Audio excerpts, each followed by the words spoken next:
Sir. Thank you mister Reddy. माननीय Sanjay Yadav ji. Thank you सभापति महोदय। चुनाव सुधारों की इस महत्वपूर्ण चर्चा में अवसर देने के लिए मैं हमारी पार्टी के राष्ट्रीय अध्यक्ष आदरणीय श्री लालू प्रसाद जी, हमारे नेता श्री तेजस्वी यादव जी और आपका धन्यवाद देता हूं।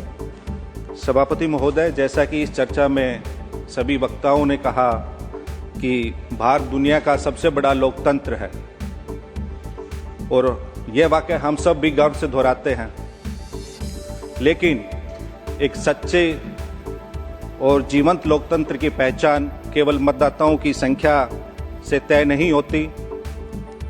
यह उसकी चुनावी प्रक्रिया की निष्पक्षता, पारदर्शिता और संस्थागत ईमानदारी से तय होती है। हमारा मानना है कि सबसे बड़ा लोकतंत्र होने से ज़्यादा जरूरी है सबसे ईमानदार लोकतंत्र होना। आज भारत की चुनावी व्यवस्था अपनी तमाम मजबूती और गौरवशाली इतिहास के बावजूद कई ऐसी चुनौतियों से जूझ रही है जो लोकतंत्र की आत्मा को भीतर से चोट पहुंचा रही है। इसलिए यह समय है कि हम सब इन चुनौतियों का ईमानदारी से सामना करें और उन सुधारों पर गंभीरता से चर्चा करें जिनकी आज देश को सख्त जरूरत है। महोदय, 1952 से लेकर अब तक कुल 13 बार SIR हुआ है, लेकिन ऐसा अविश्वास, विवाद, अशांति, अस्पष्टता और अपारदर्शिता कभी नहीं देखी गई। आज स्थिति यह है कि सरकार और चुनाव आयोग दोनों जनता की नजरों में संदेह के घेरे में है और यह लोकतंत्र के लिए शुभ संकेत नहीं है। लोकतंत्र लोगों के विश्वास पर चलता है। अगर यह विश्वास टूटने लगे तो संस्थानों की वैधता भी कमजोर होती है। यह मैं क्यों कह रहा हूं कि लोकतंत्र पर लोगों का अविश्वास बढ़ा है, इसके लिए मैं कुछ आंकड़े रखना चाहता हूं। अभी विगत 5 राज्यों में विधानसभा चुनाव हुए, महाराष्ट्र, बिहार, दिल्ली, झारखंड और हरियाणा। महोदय, एक अप्रत्याशित हमें वोट इंक्रीमेंट देखने को मिला है। महाराष्ट्र में लोकसभा चुनाव के 5-6 महीने बाद ही विधानसभा चुनाव हुए। वहां बिना SIR के 48 लाख वोट जोड़े गए और एब्सोल्यूट वोटिंग में 12.2% का इंक्रीमेंट हुआ। बिहार में SIR हुआ, कुल 7 करोड़ 89 लाख वोट थे, उसमें से 65 लाख वोटों का डिलीशन हुआ। उसके बाद SIR की प्रक्रिया में 18 लाख और बाद में 3 लाख वोट और जोड़े गए, तो कुल 7 करोड़ 45 लाख वोटर थे। लेकिन अगर आप देखेंगे कि वोट घटने से बूथों की संख्या कम होनी चाहिए, लेकिन बिहार में पहले SIR से पहले लगभग 78,000 बूथ थे और SIR के बाद 90,000 से अधिक बूथ हुए। तो उस प्रक्रिया से यह समझ में आया कि मतदाताओं के घटाने के अलावा ये बूथों को बढ़ाने की भी एक प्रक्रिया थी। अब बिहार में वो चुनाव हुए, 65 लाख वोट कटने के बावजूद बिहार में 15.6% का एक एब्सोल्यूट वोटिंग में एक अब नॉर्मल इंक्रीमेंट देखा गया। इतना सडन स्पाइक जो बिहार, जैसे मैंने कहा, महाराष्ट्र में 12.2, बिहार में 15.6। तो ये वोट घट रहे हैं SIR में, लेकिन बूथ बढ़ रहे हैं। और जो ये मैसिव बढ़ोतरी हो रही है वोट संख्या में, वो एक प्रयोग है या सहयोग, वो पूरा मैसिव स्विंग एक पार्टी विशेष के पक्ष में जा रहा है। ये हमें सबको सोचने का विषय है। अगर चुनाव के मध्य चुनाव आयोग ये हम बिहार में, जैसा कि चुनावों से पहले 35 दिन में 41,000 करोड़ रुपए अन्य योजनाओं के मद से मतदाताओं के खाते में भेजे गए, लेकिन वहां 15.6% वोट बढ़ा। झारखंड में भी चुनाव हुए, झारखंड में मात्र 3.5% वोट बढ़े, हरियाणा में 6.2% वोट बढ़े और दिल्ली में 6.1% वोट बढ़ा। तो ये झारखंड में भी वही सेम योजना थी, लेकिन वहां 3.5% ही वोट बढ़े, लेकिन बिहार में 15.5% से अधिक वोट बढ़े। तो ये सब हमें सोचने की जरूरत है। दिल्ली में भी पानी और बिजली निःशुल्क थी, वो भी सबको पता है। अगर ये वोटिंग पैटर्न हो, मतदाताओं को वही बिहेवियर हो, तो वो सर्वव्यापी हर जगह वैसा ही रहना चाहिए। और ये तो आश्चर्यजनक था कि एक पार्टी विशेष की तो स्ट्राइक रेट 89% रहा आज़ाद भारत में ऐसा कभी नहीं हुआ था। बिहार में एसआईआर हुआ, मात्र 35 दिन का समय दिया गया।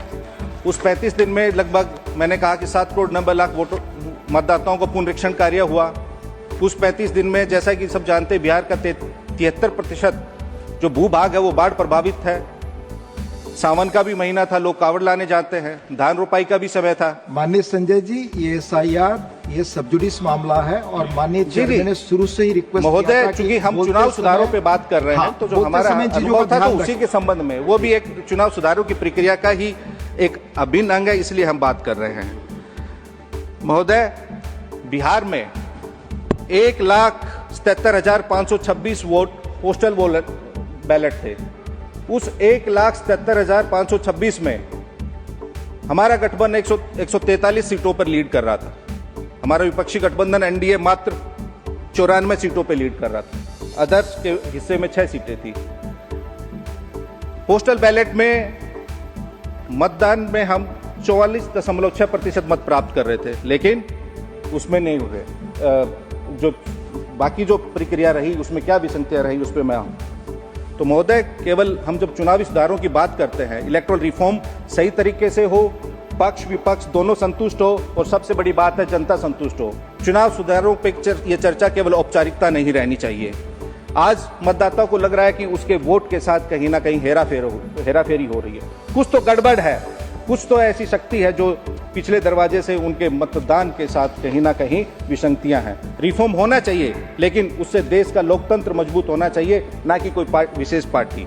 चुनाव आयोग का कर्तव्य है कि जनता की हर दुविधा, हर शंका, हर सवाल का निवारण करे और तुरंत करे, लेकिन इसमें कहीं ना कहीं हमें सही समय पे सही उत्तर नहीं मिल पाता। किसी ने कहा है कि किसी पेड़ के काटने का किस्सा नहीं होता अगर कुल्हाड़ी के पीछे लकड़ी का हिस्सा नहीं होता।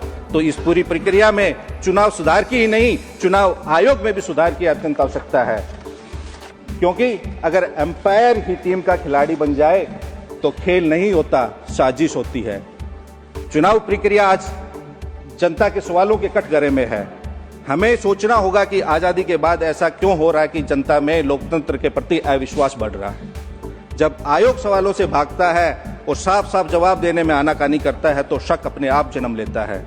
देश की जिस संस्था पर सबसे कम सवाल उठने चाहिए, आज उसी पर सबसे ज्यादा सवाल उठ रहे हैं। ये लोकतंत्र के लिए अति खतरनाक है, हानिकारक है। आज चुनाव आयोग किसी सरकार का और पार्टी का पर्सनल एक्सटेंशन काउंटर नहीं बनना चाहिए। ये हम नहीं, जनता, सर ये हम नहीं, जनता कह रही है। ध्यान रखें, जब चुनाव आयोग का हर फैसला वही चीजें रिकॉर्ड पे जाएंगी, जनता के टाइम टेबल और उनके प्लान से मेल खाए तो सवाल और शक उठना स्वाभाविक है। महोदय, हम इलेक्शन रिफॉर्म पे बात करिए सर, उसी पे कर रहे हैं। हमें सर चुनाव सुधार चाहिए, निष्पक्ष चुनावी प्रक्रिया का सफाया नहीं चाहिए, हमें सिलेक्टिव इनकरेक्ट रिवीजन नहीं चाहिए, बल्कि हमें ट्रांसपेरेंट इंटेंसिव रिवीजन चाहिए। ऐसा लगता है कि ये एसआईआर नहीं, एसपीआर स्पेशल पार्टी रिवीजन हो रहा है सर। सब जुडिस मामले पर न बोले आप। एसआईआर के सर एसआईआर के जरिए गलतियां ठीक होनी चाहिए, और जो ठीक हो उसे गलत करने की मंशा को रोका जाना चाहिए। अगर सुधार सच है तो डर किस बात का। लेकिन यह सरकार वोटर को जुटाकर नहीं बल्कि वोटर को हटाकर जीतना चाहती है। आप वोट सुधार नहीं, आप वोट मैनेज करना चाहते हैं। देश ने बिहार चुनाव में देखा कि कैसे 41,000 करोड़ रुपए मात्र मतदान की तिथि से 35 दिन पहले बांटा गया। क्या चुनाव आयोग को उसमें हस्तक्षेप करके उसको रोकना नहीं चाहिए? आपका एक राज्य के लिए अलग मापदंड होता है, दूसरे राज्य के लिए आपका अलग पैमाना होता है। आपको ऐसा नहीं होना चाहिए। अगर रेफरी ही विपक्षी टीम से मिलके नियम बदलने लग जाएगा तो सर खेल नहीं रहेगा, निष्पक्ष खेल नहीं होगा। सर मैंने स्वयं चुनाव आयोग को एक 4 पेज का लेटर लिखा कि कैसे कैसे धांधली हो रही है, लेकिन कभी कोई संज्ञान नहीं लिया गया। अब सर क्यों ऐसा विश्वास बढ़ रहा है, जनता क्यों सवाल उठा रही है? क्योंकि और मैं विगत कई चुनावों की, जब 6 राज्यों के चुनाव का मैंने जिक्र किया, हम उसमें जनता इलेक्ट्रॉनिक मशीन पर सवाल उठा रही है। हम सिर्फ उनकी आवाज को, उनकी भावनाओं को, उनकी शंकाओं को आपके माध्यम से यहां सदन में रख रहे हैं।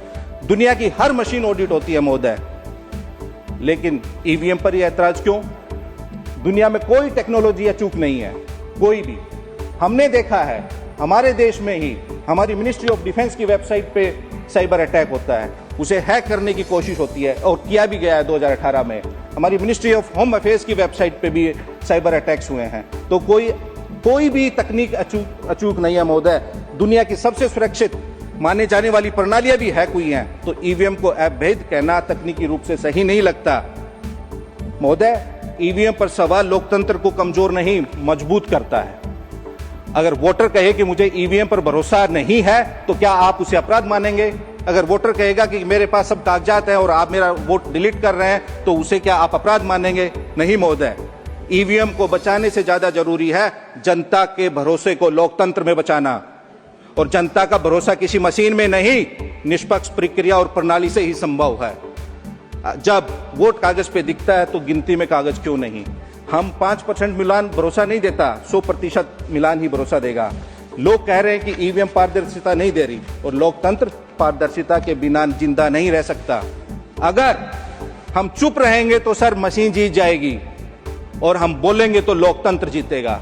अगर कहीं कोई शक है तो हम सबको बिल्कुल बोलना चाहिए, निडर होकर बोलना चाहिए। जब वोट की प्रक्रिया ही संदेहों से घिरी हो तो लोकतंत्र की आवाज साफ कैसे सुनाई देगी? महोदय, मशीन जीत जाए और हमारा मतदाता यानी मानव हार जाए तो ये लोकतंत्र और मानवता दोनों के लिए खतरनाक है। महोदय, मानव ने मशीन बनाई है, मशीन ने मानव नहीं बनाया। मतदाता मशीन से बड़ा होता है, और बिना मतदाता लोकतंत्र भी नहीं रहेगा। जनता को इलेक्शन चाहिए महोदय, सिलेक्शन नहीं चाहिए। महोदय, कई कामयाब और लोकतांत्रिक विचारधारा का सम्मान करने वाले विकसित देश पारदर्शिता के नाम पर इलेक्ट्रॉनिक वोटिंग को अस्वीकार किया है, और चुनाव सुधारों के लिए महोदय निष्पक्षता दिखानी पड़ती है, सिर्फ कहना ही काफी नहीं होता। रेफरी अगर नियम पूछने पे नाराज हो जाए तो मैच के नतीजों पर सवाल उठाना लाजमी है। दुनिया के अधिकांश लोकतंत्र अब बैलेट पेपर का ही प्रयोग करते हैं, क्योंकि वह सत्यापन योग्य है और भरोसेमंद होता है और जनता को दिखता भी है। महोदय, बस मैं अपनी बात खत्म कर रहा हूं। चुनावी सुधार में कोई तकनीकी प्रक्रिया नहीं है। चुनाव सुधार यह उस लोकतांत्रिक संस्कृति का आधार है जो नागरिकों को विश्वास दिलाती है कि सत्ता उनकी इच्छा का प्रतिबिंब है, न कि धन, शक्ति और प्रभाव का परिणाम। भारत को चुनावी सुधारों की एक नई पीढ़ी की जरूरत है। ऐसे सुधार जो चुनाव आयोग को और मजबूत करे, राजनीतिक दलों को जवाबदेह बनाए, धन बल की अंधेरी सुरंगों को रोशन करे और मतदाता के विश्वास को पुनः केंद्र में स्थापित करे। लोकतंत्र की सबसे बड़ी शक्ति उसका विश्वास है, और चुनाव सुधार वही रास्ता है जो इस विश्वास को भविष्य की पीढ़ियों के लिए सुरक्षित रख सकता है। आपका बहुत बहुत धन्यवाद Modi. Thank you so much for watching this video. Don't forget to like, comment, share, and subscribe.